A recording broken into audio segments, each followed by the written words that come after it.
बाबा ने जिस पर भी डाली छाया, उसकी किस्मत की पलट गई काया। वो सब मिला उसे बिना मांगे ही, जो कभी किसी ने ना पाया। जय भोलेनाथ। सभी भक्तों को सादर प्रणाम।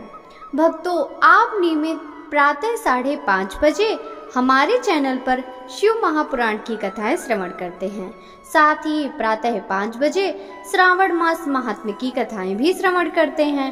सभी वारों की कथाएं, तिथि ज्ञान इत्यादि की जानकारी भी आपको हमारे चैनल के माध्यम से दी जाती है। यदि अभी तक आपने चैनल को सब्सक्राइब नहीं किया है तो अवश्य ही कर ले। साथ ही बेल आइकन भी प्रेस कर ले, जिससे आने वाले हर नए वीडियो का नोटिफिकेशन आपको तुरंत ही मिल सके। भक्तों, आपने शिव महापुराण के कल के अध्याय में देवी उमा एवं भगवान शिव का प्राकट्य एवं उपदेश देना, श्री हरि को सृष्टि की रक्षा का भार एवं त्रिदेव को आयुर्बल देना, शिव पूजन की विधि तथा फल प्राप्ति, देवताओं को उपदेश देना, शिव पूजन की श्रेष्ठ विधि, पुष्पों द्वारा शिव का महात्म्य, सृष्टि का वर्णन, सृष्टि की उत्पत्ति की कथा श्रवण की।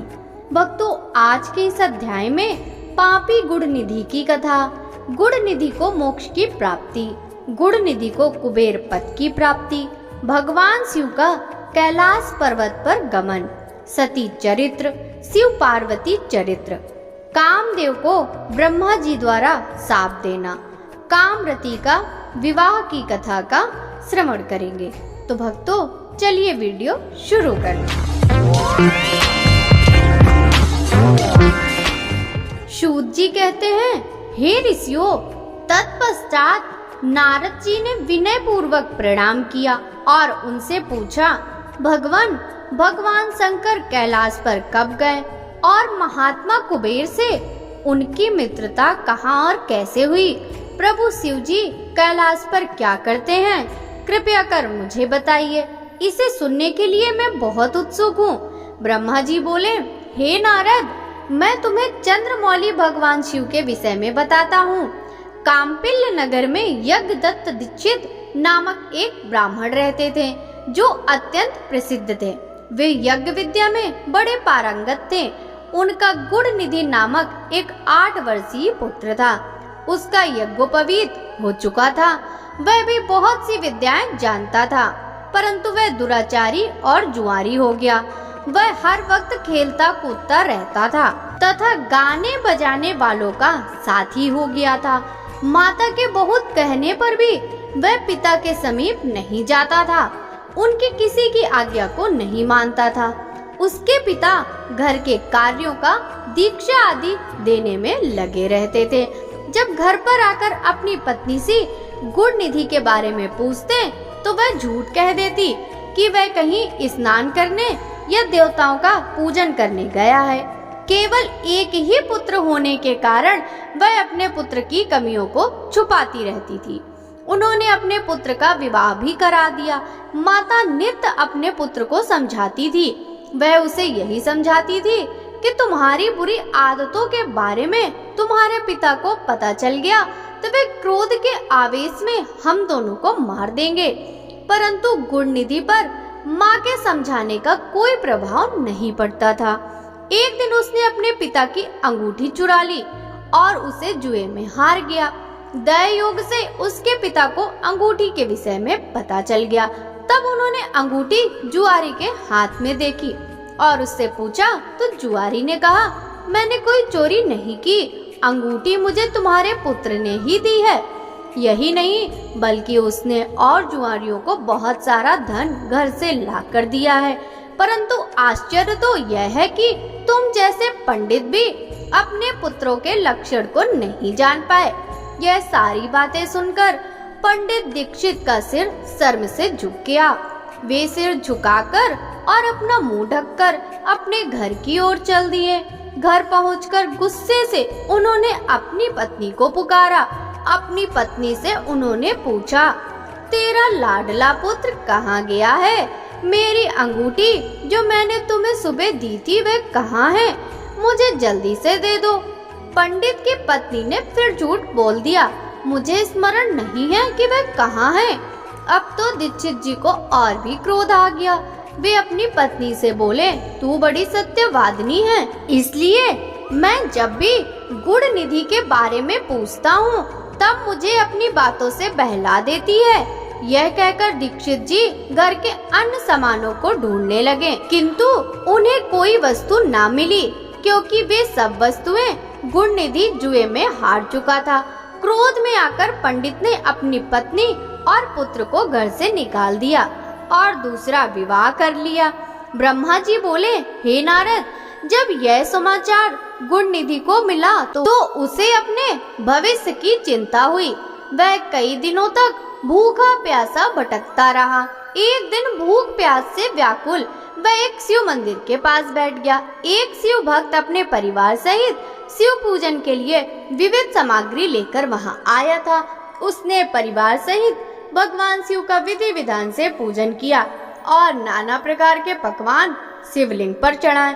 पूजन के बाद वे लोग वहां से चले गए तो गुड़ निधि ने भूख से मजबूर होकर उस भोग को चोरी करने का विचार किया और मंदिर में चला गया।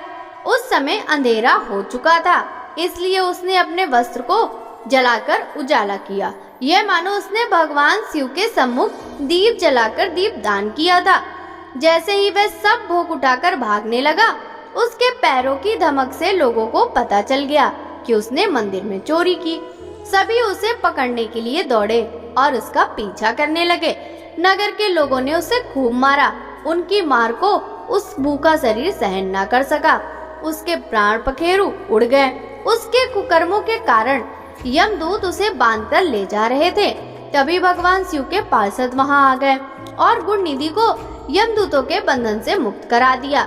यमदूतों ने शिवगणों को नमस्कार किया और बताया कि यह बड़ा पापी और धर्म कर्म से हीन है। यह अपने पिता का भी शत्रु है। इसने शिव जी के भोग की भी चोरी की है। इसने बहुत पाप किए हैं, इसलिए यह यमलोक का अधिकारी है। इसे हमारे साथ जाने दें ताकि विभिन्न नरकों को यह भोग सके। तब शिवगणों ने उत्तर दिया कि निश्चय ही गुड़ निधि ने बहुत सारे पाप कर्म किए हैं, परंतु इसने कुछ पुण्य कर्म भी किए हैं जो संख्या में कम होने पर भी पाप कर्मों को नष्ट करने वाले हैं। इसने रात्रि में अपने वस्त्र को फाड़कर शिवलिंग के समक्ष दीपक में बत्ती डालकर उसे जलाया और दीप दान किया। इसने अपने पिता के श्रीमुख से एवं मंदिर के बाहर बैठकर शिव गुणों को सुना है और ऐसे ही और भी अनेक धर्म कर्म इसने किए हैं। इतने दिनों तक भूखा रहकर इसने व्रत किया और शिव दर्शन तथा शिव पूजन को भी अनेकों बार किया। इसलिए यह हमारे साथ शिवलोक को जाएगा, वहाँ कुछ दिनों तक निवास करेगा। जब इसके संपूर्ण पापों का नाश हो जाएगा तो भगवान शिव की कृपा से यह कलिंग देश का राजा बनेगा। अतः यमदूतों, तुम अपने लोक को लौट जाओ। यह सुनकर यमदूत यमलोक को चले गए। उन्होंने यमराज को इस विषय में सूचना दी और यमराज ने इसको प्रसन्नता पूर्वक स्वीकार कर लिया। तत्पश्चात गुड़ निधि नामक ब्राह्मण को लेकर शिवगढ़ शिवलोक को चल दिए। कैलाश पर भगवान शिव और देवी उमा विराजमान थे। उसे उनके सामने लाया गया। गुड़ निधि ने भगवान शिव उमा की चरण वंदना की और उनकी स्तुति की। उसने महादेव से अपने किए कर्मों के बारे में क्षमा याचना की। भगवान ने उसे क्षमा प्रदान कर दी। वहाँ शिवलोक में कुछ दिन निवास करने के बाद गुड़ निधि कलिंग देश के राजा अरिंदम के पुत्र दम के रूप में विख्यात हुआ। हे नारद, शिव जी की थोड़ी सी सेवा भी उसके लिए अत्यंत फलदायक हुई। इस गुड़ निधि के चरित्र को जो कोई पढ़ता अथवा सुनता है, उसकी सभी कामनाएं पूरी होती हैं तथा वह मनुष्य सुख शांति प्राप्त करता है। नारद जी ने प्रश्न किया, हे ब्रह्मा जी, अब आप मुझे यह बताइए कि गुड़ निधि जैसे महापापी मनुष्य को भगवान शिव द्वारा कुबेर पद क्यों और कैसे प्रदान किया गया? हे प्रभु, कृपा कर इस गाथा को भी बताइए। ब्रह्मा जी बोले, नारद, शिवलोक में सारे दिव्य भोगों का उपभोग तथा उमा महेश्वर का सेवन कर वह अगले जन्म में कलिंग के राजा अरिंदम का पुत्र हुआ। उसका नाम दम था। बालक दम की भगवान शंकर में असीम भक्ति थी। वह सदैव शिव जी की पूजा में लगा रहता था। वह अन्य बालकों के साथ मिलकर शिव भजन करता। युवा होने पर उसके पिता अरिंदम की मृत्यु के पश्चात दम को राज सिंहासन पर बैठाया गया। राजा दम सब ओर शिव धर्म का प्रचार और प्रसार करने लगे। वे सभी शिवालयों में दीप दान करते थे। उनकी शिव जी में अनन्य भक्ति थी। उन्होंने अपने राज्य में रहने वाले सभी ग्रामाध्यक्षों को यह आज्ञा दी थी कि शिव मंदिर में दीप दान करना सबके लिए अनिवार्य है। अपने गांव के आसपास जितने भी शिवालय हैं, वहाँ सदा दीप जलाना चाहिए। राजा दम ने आजीवन शिव धर्म का पालन किया। इस तरह वे बड़े धर्मात्मा कहलाए। उन्होंने शिवालयों में बहुत से दीप जलवाए। इसके फलस्वरूप वे दीपों की प्रभा के आश्रय को मृत्यु परांत अलकापुरी के स्वामी बने।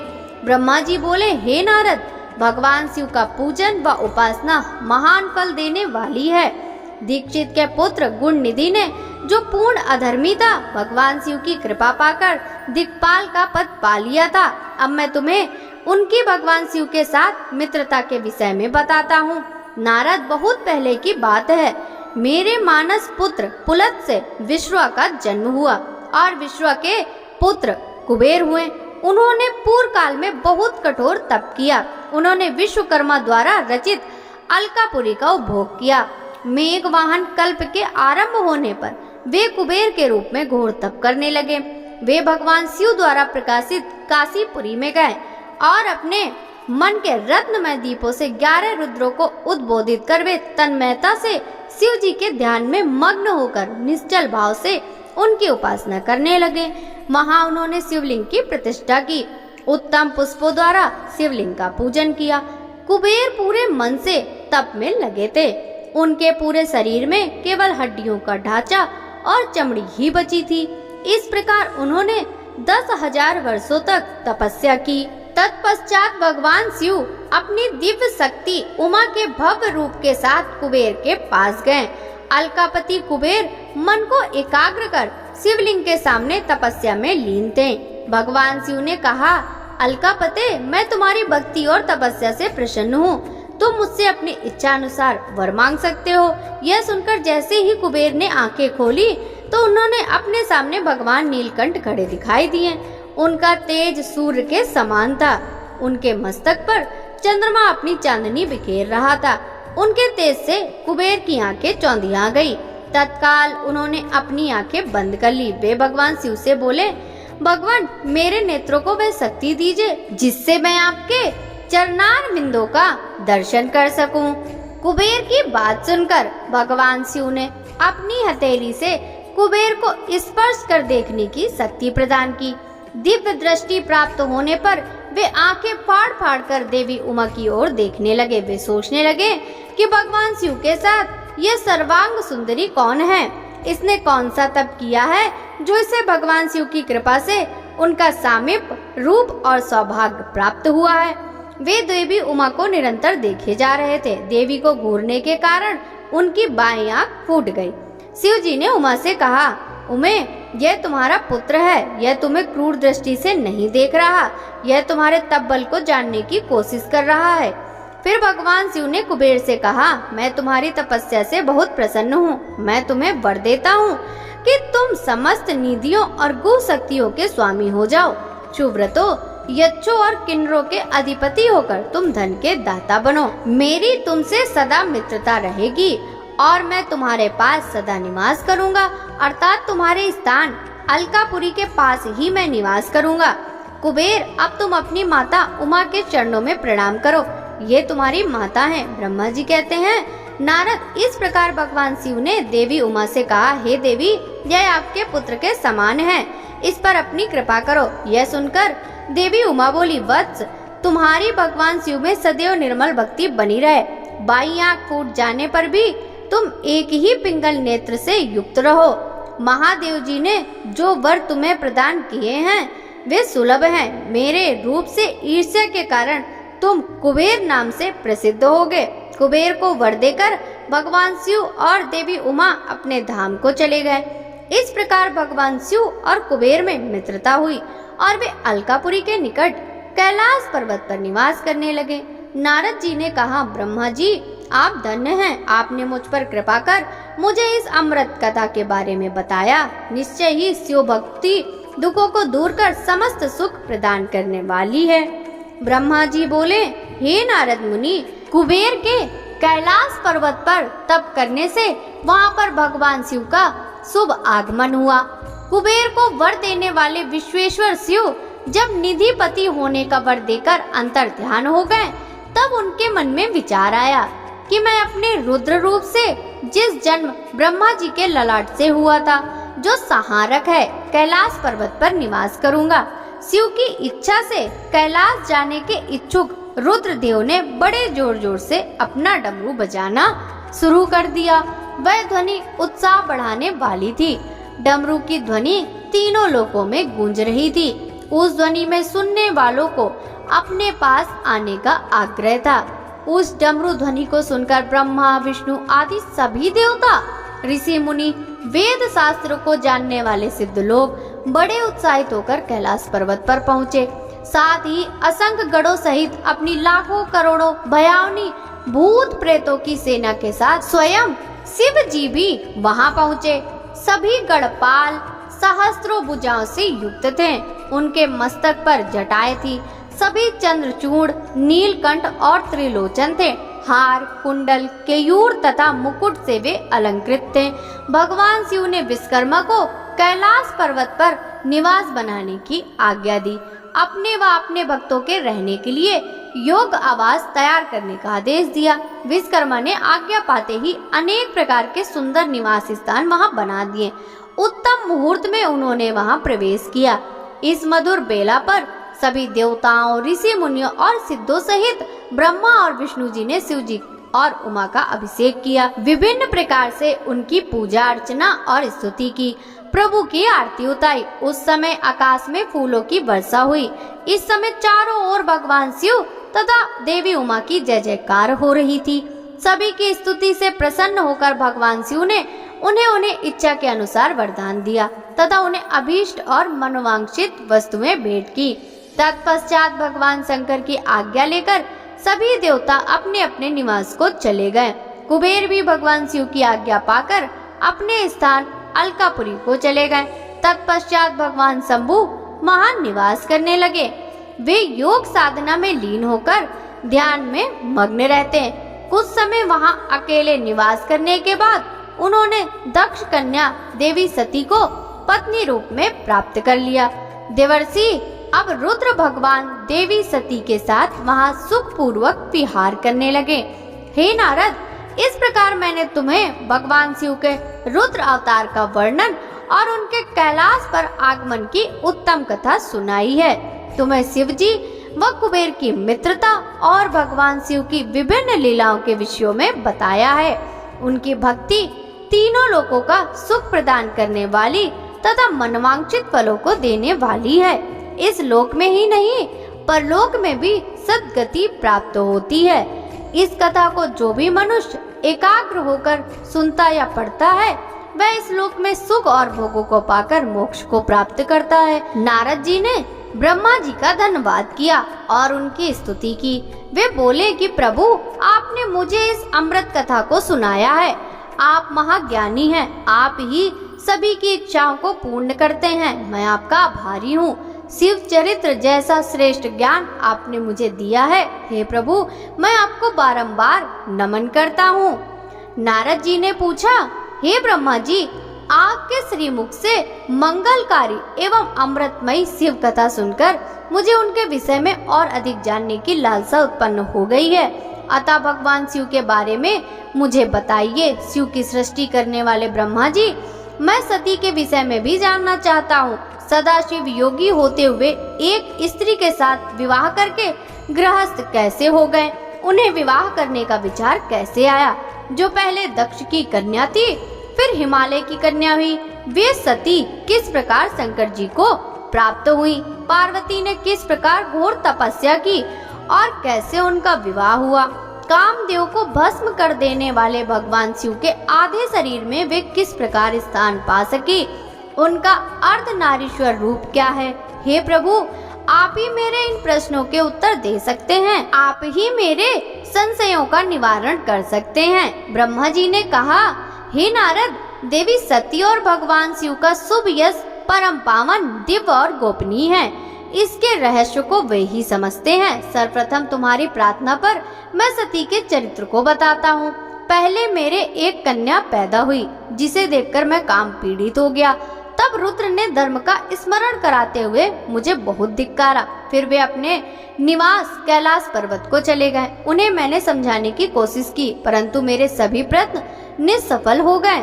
तब मैंने शिव जी की आराधना की। शिव जी ने मुझे बहुत समझाया, परंतु मैंने हट नहीं छोड़ा और फिर रुद्रदेव को मोहित करने के लिए शक्ति का उपयोग करने लगा। मेरे पुत्र दक्ष के यहाँ सती का जन्म हुआ।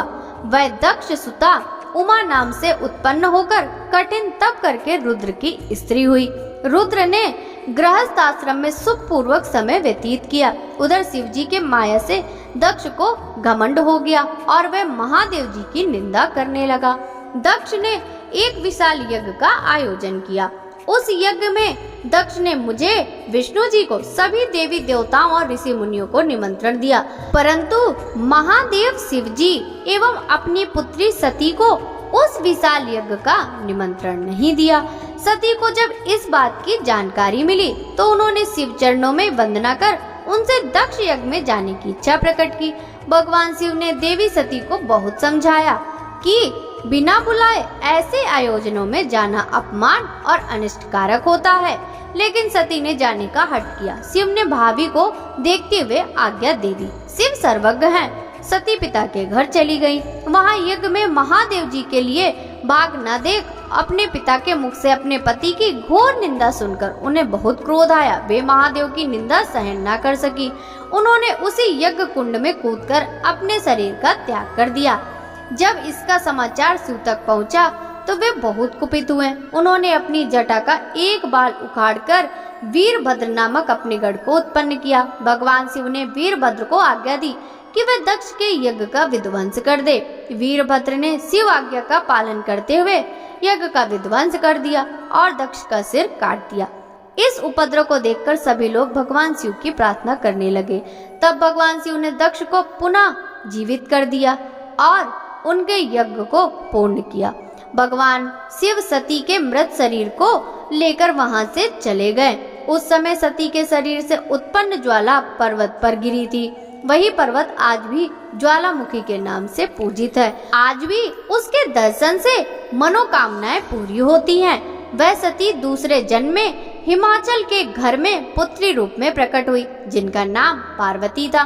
उन्होंने कठोर तप द्वारा पुनः महादेव शिव को अपने पति के रूप में प्राप्त कर लिया। सूत जी बोले, हे ऋषियों, ब्रह्मा जी के ये वचन सुनकर नारद जी पुनः पूछने लगे, हे ब्रह्मा जी, मैंने सती और शंकर जी के परम पवित्र एवं दिव्य चरित्र को पुनः सुनना चाहता हूँ कि सती की उत्पत्ति कैसे हुई और महादेव जी का मन विवाह करने के लिए कैसे तैयार हुआ। दक्ष से नाराज होकर देवी सती ने अपनी देह को कैसे त्याग दिया और फिर कैसे हिमाचल की पुत्री पार्वती के रूप में जन्म लिया। उनके तप, विवाह, काम, नाश आदि की सभी कथाएं मुझे सविस्तार सुनाने की कृपा करें। ब्रह्मा जी बोले, हे नारद, पहले भगवान शिव निर्गुण, निर्विकल्प, निर्विकारी और दिव्य थे, परंतु देवी उमा से विवाह करने के बाद वे सगुण और शक्तिमान हो गए। उनके बाएं अंग से ब्रह्मा जी उत्पन्न हुए और दाएं अंग से विष्णु उत्पन्न हुए। तभी से भगवान सदाशिव के तीन रूप ब्रह्मा, विष्णु और रुद्र सृष्टिकर्ता, पालनकर्ता और संहारकर्ता के रूप में विख्यात हुए। उनकी आराधना करते हुए मैं सुरासुर सहित मनुष्य आदि जीवों की रचना करने लगा। मैंने सभी जातियों का निर्माण किया। मैंने ही मरीच, अत्रि, पुलह, पुलत्स, अंगीरा, क्रतु, वशिष्ठ, नारद, दक्ष और भृगु की उत्पत्ति की और ये मेरे मानस पुत्र कहलाए। तत्पश्चात मेरे मन में माया का मोह उत्पन्न होने लगा। तब मेरे हृदय से अत्यंत मनोहारी और सुंदर रूप वाली नारी प्रकट हुई। उसका नाम संध्या था। वह दिन में क्षीण होती, परंतु रात में उसका रूप सौंदर्य और निखर जाता था। वह सायं संध्या ही थी। संध्या निरंतर मंत्र का जाप करती थी। उसके सौंदर्य से ऋषि मुनियों का मन भी भ्रमित हो जाता था। इसी प्रकार मेरे मन से एक मनोहर रूप वाला पुरुष भी प्रकट हुआ। वह अत्यंत सुंदर और अद्भुत रूप वाला था। उसके शरीर का मध्य भाग पतला था। वह काले बालों से युक्त था। उसके दांत सफेद मोतियों से चमक रहे थे। उसके श्वास से सुगंधी निकल रही थी। उसकी चाल मदमस्त हाथी के समान थी। उसकी आंखें कमल के समान थी। उसके अंगों में लगे केसर की सुगंध नासिका को तृप्त कर रही थी। तभी उस रूपवान पुरुष ने विनय पूर्वक अपने सिर को मुझ ब्रह्मा के सामने झुकाकर मुझे प्रणाम किया और मेरी स्तुति की। वह पुरुष बोला, ब्राह्मण, आप अत्यंत शक्तिशाली हैं। आपने ही मेरी उत्पत्ति की है। प्रभु मुझ पर कृपा करें और मेरे योग काम मुझे बताएं, ताकि मैं आपकी आज्ञा से उस कार्य को पूरा कर सकूं। ब्रह्मा जी ने कहा, हे भद्र पुरुष, तुम सनातनी सृष्टि उत्पन्न करो। तुम अपने इसी स्वरूप में फूल के 5 बाणों से स्त्रियों और पुरुषों को मोहित करो। इस चराचर जगत में कोई भी जीव तुम्हारा तिरस्कार नहीं कर पाएगा। तुम छिपकर प्राणियों के हृदय में प्रवेश करके सुख हेतु बनकर सृष्टि का सनातन कार्य आगे बढ़ाओगे। तुम्हारे पुष्पमय बाण समस्त प्राणियों को भेद कर उन्हें मदमस्त करेंगे। आज से तुम पुष्प बाण नाम से जाने जाओगे। इसी प्रकार तुम सृष्टि के परिवर्तक के रूप में जाने जाओगे। ब्रह्मा जी ने कहा, हे नारद, सभी ऋषि मुनि उस पुरुष के लिए उचित नाम खोजने लगे। तब सोच विचार कर वे बोले कि तुमने उत्पन्न होते ही ब्रह्मा का मन मंथन कर दिया, अतः तुम्हारा पहला नाम मनमत होगा। तुम्हारे जैसा इस संसार में कोई नहीं है, इसलिए तुम्हारा दूसरा नाम काम होगा, तीसरा नाम मदन और चौथा नाम कंदर्प होगा। अपने नामों के विषय में जानते ही काम ने 5 बाणों का नामकरण कर उनका परीक्षण किया। काम ने अपने 5 बाणों को हर्षण, रोचन, मोहन, शोषण और मारण नाम से सुशोभित किया। ये बाण ऋषि मुनियों को मोहित कर सकते थे। उस स्थान पर बहुत से देवता व ऋषि उपस्थित थे। उस समय संध्या भी वही थी। कामदेव द्वारा चलाए गए बाणों के फलस्वरूप सभी मोहित हो गए। सबके मनों में विकार आ गया। सभी काम के वशीभूत हो चुके थे। प्रजापति, मरीचि, अत्रि, दक्ष आदि सब मुनियों के साथ ब्रह्मा जी भी काम के वश में होकर संध्या को पाने की इच्छा करने लगे।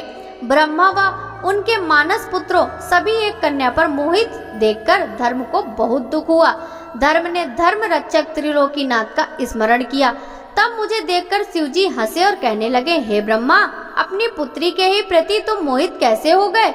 सूर्य का दर्शन करने वाले दक्ष, मरीचि आदि योगियों का निर्मल मन कैसे स्त्री को देखते ही मलिन हो गया?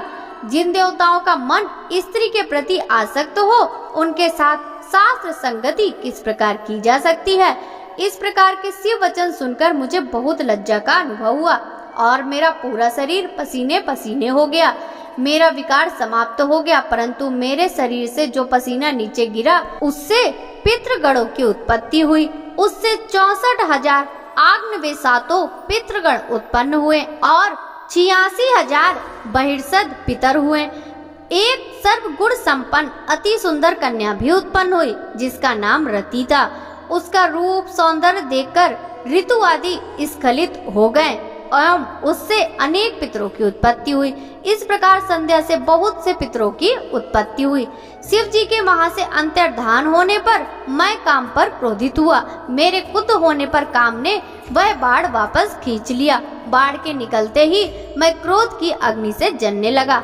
मैंने काम को शिव बाण से भस्म होने का शाप दे डाला। यह सुनकर काम और रति दोनों मेरे चरणों में गिर पड़े और मेरी स्तुति करने लगे तथा क्षमा याचना मांगने लगे। तब काम ने कहा, हे प्रभु, आपने ही तो मुझे वर देते हुए कहा था कि ब्रह्मा, विष्णु, रुद्र समेत सभी देवता, ऋषि, मुनि और मनुष्य तुम्हारे वश में होंगे। मैं तो सिर्फ अपनी उस शक्ति का परीक्षण कर रहा था, इसलिए मैं निरपराध हूँ। प्रभु मुझ पर कृपा करें, इस शाप के प्रभाव को समाप्त करने का उपाय बताएं। इस प्रकार काम के वचनों को सुनकर ब्रह्मा जी का क्रोध शांत हुआ। तब उन्होंने कहा कि मेरा शाप झूठा नहीं हो सकता, इसलिए तुम महादेव के तीसरे नेत्र रूपी अग्निबाण से भस्म हो जाओगे। परंतु कुछ समय पश्चात जब शिव जी विवाह करेंगे, अर्थात उनके जीवन में देवी पार्वती आएंगी, तब तुम्हारा शरीर तुम्हें पुनः प्राप्त हो जाएगा। नारद जी ने पूछा, हे ब्रह्मा जी, इसके पश्चात क्या हुआ? आप मुझे इसके आगे की कथा भी बताइए। भगवान काम और रति का विवाह हुआ या नहीं? आपके सांप का क्या हुआ? कृपया इसके बारे में भी मुझे सुविस्तार बताइए। ब्रह्मा जी बोले, शिव जी के वहां से अंतर्ध्यान हो जाने पर दक्ष ने काम से कहा, हे कामदेव, आपके ही समान गुणों वाली परम सुंदरी एवं सुशीला मेरी कन्या को तुम पत्नी के रूप में स्वीकार करो। मेरी पुत्री सर्वगुण संपन्न है तथा हर तरीके से आपके सुयोग्य है। हे महातेजस्वी मनोभाव, यह हमेशा तुम्हारे साथ रहेगी और तुम्हारी इच्छा अनुसार कार्य करेगी। यह कहकर दक्ष ने अपनी कन्या, जो उनके पसीने से उत्पन्न हुई थी, का नाम रति रख दिया। तत्पश्चात कामदेव और रति का विवाह सोहल्लास उत्पन्न हुआ। हे नारद, दक्ष की पुत्री रति बड़ी रमणीय और परम सुंदरी थी।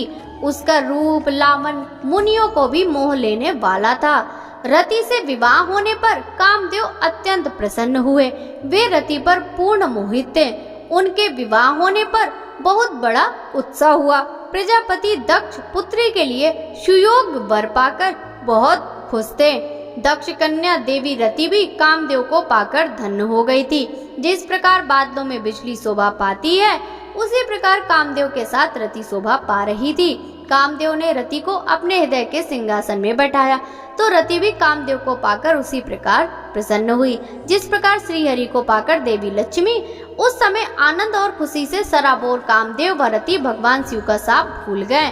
सूत जी कहते हैं, ब्रह्मा जी यह कथन सुनकर महर्षि नारद बड़े प्रसन्न हुए और हर्ष पूर्वक बोले, हे महामती, आपने भगवान शिव की अद्भुत लीला मुझे सुनाई है। प्रभु, अब आप मुझे यह बताइए कि कामदेव और रति के विवाह के उपरांत सब देवताओं के अपने धाम चले जाने के बाद पितरों को उत्पन्न करने वाली ब्रह्म कुमारी संध्या कहाँ गई? उनका विवाह कब और किससे हुआ?